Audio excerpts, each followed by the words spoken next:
Kata Nabi, "Idza qumta ila shalah," jika kamu ingin coba menyempurnakan salat, pertama asbighul wudu. Betulkan wudunya, sempurnakan wudu, maka belajar wudu dengan benar.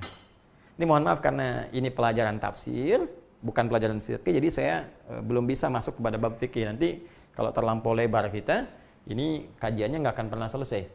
Ya, akan lebih baik kalau kita nanti pisahkan. Insya Allah kita pisahkan. Sebetulnya Anda bisa ikuti di YouTube, ya, di Hidayat Official. Ini saya sarankan sekali lagi, akan lebih baik Anda menggunakan yang official.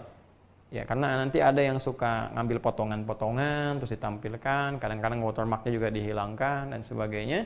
Jadi terambil sepotong-sepotong dan saya tidak bertanggung jawab. Jadi kalau yang ini saya bisa lihat kadang-kadang ada teman-teman memantau di komentar, ada pertanyaan, saya bisa lihat. Nanti kita jawab, ada yang langsung kita telepon, permintaan kadang langsung kita sampaikan.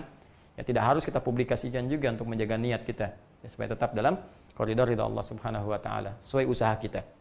Ya, kembali ke sini. Nah, teman-teman nanti bisa lihat di pelajaran kami misal yang di Masjid An-Nur Tanah Kusir itu membahas tentang sholat dari awal sampai dengan terakhir.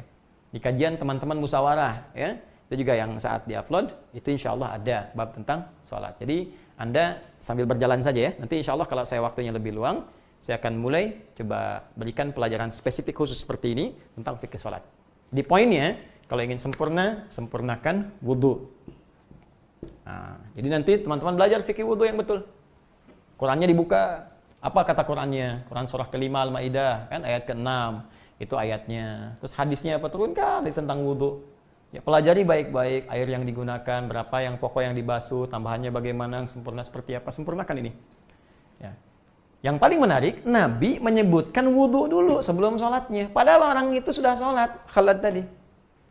Ada yang berkomentar begini, ketika wudhu disebutkan pertama kali sebelum sholatnya, ini menunjukkan boleh jadi salahnya bukan hanya di sholatnya, tapi sudah dimulai dari wudhunya. Dan ini menunjukkan orang yang keliru wudhunya, sudah kemungkinan besar akan berdampak pada salah sholatnya. Silakan aja cek. Orang wudhunya terlampau terburu-buru, takut. Kadang-kadang yang kepala harus dibasuh ini cuma rambut misalnya, ya kan? Itu pasti sholatnya juga berpengaruh. Kadang pengen cepat selesai, kadang macam-macam, kadang nungguin imam dulu sebelum ruku, atau nunggu ruku baru dia takbir langsung ruku misalnya kan, dan sebagainya. Nah ini, cek ya, jadi nanti masuk kepada bab wudu, pelajari dengan baik termasuk hikmah-hikmahnya. Kemudian, Tsumastaqbilul qiblah, menghadap ke arah kiblat. Belajar, menghadap kiblat, kiblat itu apa? Ya, kiblat, kalau sedang di Mekah kemana, kalau di luar Mekah kemana, jangan sampai salah menghadap, kan? Kecuali kalau memang tak tahu sama sekali. Tentukan dulu. Ya, kiblat kita arahnya Masjidil Haram, Ka'bah. Ya, apa dalilnya? Quran surah kedua Al-Baqarah ayat 144. Ya, paling kiri sebelah bawah di mushaf. Qad nara taqalluba wajhika fis sama' falanuwalliyannaka qiblatan tardaha fawalli wajhaka syatral Masjidil Haram. Kalau sedang jauh, kalau di area Masjidil Haram ke arah Ka'bah, ya kan? Pastikan pas ke situ. Makanya di area Ka'bah bulat-bulatnya itu semua area safnya menghadap ke Ka'bah. Itu sebagai awas kiblat ya.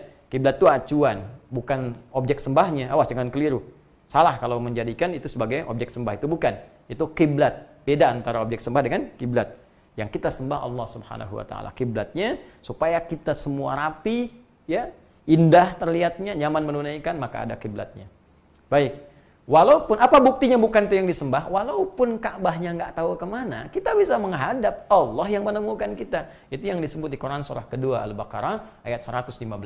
Ya, paling kiri di pertengahan di mushaf. Walillahil masyriqu wal maghrib fa aina ma tuwallu fa thamma wajhullah. Bukan fa thamma wajhallah, tapi fa thamma wajhullah.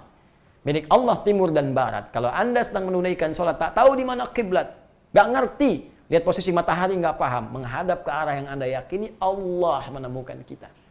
Allah yang tahu kita menghadap dan sah sholatnya. Sah. Ya, bahkan ditegaskan wa makana Allahu liyudhi'a imanakum. Kalaupun engkau salah kiblat karena keyakinanmu, tetap diterima karena imanmu yang yakin dengan menunaikan sholatmu itu. Itu di Al-Baqarah ayat 143 itu. Nah, ini teman-teman sekalian, jadi sekaligus bantahan karena dulu ada pernah begini. Ada kelas ini aneh juga nih, ya. Saya punya adik kelas dulu, dia masuk dapat beasiswa kedokteran. Saya tak perlu sebutkan kampusnya, tapi sangat menarik. Masuk di kedokteran, tapi dapat pelajaran pluralisme. Bukan pluralitas, beda antara pluralitas dengan pluralisme, tidak. Ya, kalau pluralitas ya kita menghormati keyakinan orang lain. Jangan ganggu. Ingat, kita punya ketentuan yang indah. Lakum dinukum waliyadin. Kita hormati orang lain. Silahkan. Dalam konteks kehidupan bermasyarakat, hormati keyakinan orang. Jangan paksa. Bahkan saat memaksa berdosa. La ikraha fid din. Fadzakir innama anta mudzakir lasta 'alaihim bimusaitir. Jadi orang Islam itu udah khatam dengan toleransi. Nggak usah diajarin. Ya.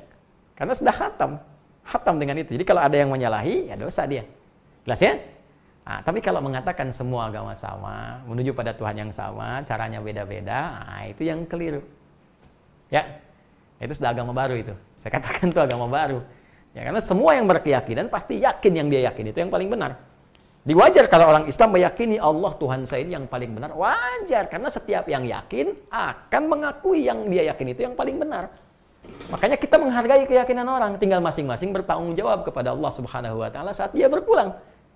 Apa yang dia dapatkan dalam janjinya? Ya, kita nggak perlu paksa orang. Cuma kalau orang bertanya tentang Islam, kita jelaskan tentang ketuhanan begini, ya, tentang ibadah begini. Kalau Anda menerima dengan hati yang bening, silahkan bisa bersyahadat. Ya, kembalikan kepada Anda. Tapi kalau Anda memilih pun tetap dalam keyakinan Anda, tetap bersaudara dalam kehidupan dunia, bisa saling tolong-menolong dalam kehidupan dunia, cuma masalah akhirat kita mempertanggungjawabkan masing-masing pribadi kita. Indah. Ya? Tapi kalau Anda campur adukan, itu yang keliru, itu sudah keyakinan baru. Itu orang aneh, paling aneh semuka bumi. Ya? Semua dianggap sama. Karena itu, mohon maaf kalau kita kembalikan ke sini, kisah saya tadi itu ada yang mengatakan begini. Ya, kalian orang Islam sama aja dengan yang lain, nyembahnya kan batu juga. Ka'bah kan batu, yang lain juga ada batu, yang lain benda juga. Nah, ini bayangkan anak-anak pesantren baru keluar masuk fakultas umum dijejaki yang demikian dengan logika-logika yang dipelesetkan. Nah, maka bagaimana cara menjawabnya? Kita katakan, jangan lupa Ka'bah itu bukan objek sembahan, itu kiblat.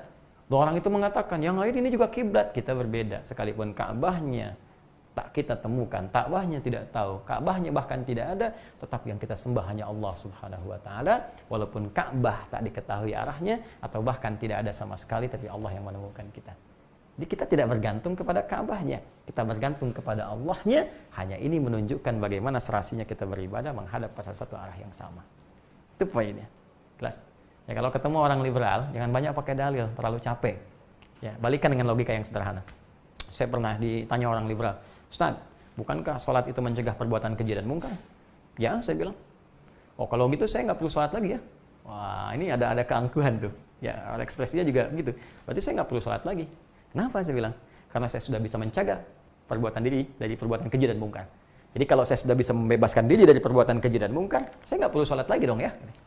Saya bilang, enteng saja kita bilang, Mas, meninggalkan sholat itu termasuk perbuatan mungkar. Sudah, saya tinggalkan.